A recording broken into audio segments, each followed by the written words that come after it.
Ternyata kekayaan Kapolsek Baito tembus miliaran, tapi masih minta uang damai 2 juta rupiah ke guru honorer Supriyani. Kapolsek Baito, Ibda Muhammad Idris dicopot buntut terlibat meminta uang damai 2 juta rupiah kepada sang guru honorer Supriyani. Setelah ditelusuri, harta kekayaan Muhammad Idris ternyata sangat fantastis mencapai 1,7 miliar rupiah, atau persisnya 1.772.037.697 rupiah. Kekayaan Muhammad Idris paling besar ada pada sektor tanah dan bangunan yang mencapai miliaran rupiah disusul kas dan setara kas yang bernilai ratusan juta.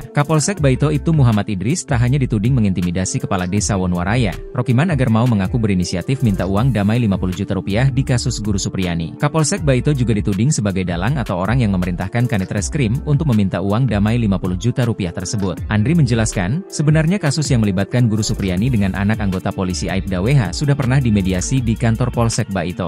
Akhirnya, lanjut Andri, Supriyani pun meminta maaf dengan menangis, meski saat itu dia yakin tidak bersalah. Namun, setelah Supriyani minta maaf justru perkara tidak berhenti. Supriyani malah ditetapkan sebagai tersangka. Karena untuk menghentikan Ibu Supriyani harus membayar uang 50 juta rupiah. Itu tidak disanggupi Ibu Supriyani, sehingga perkara ini berlanjut, kata Andri. Sebelumnya, Kapolri Jenderal Listio Sigit Prabowo menegaskan akan memecat anggotanya jika terbukti meminta uang kepada Guru Supriyani.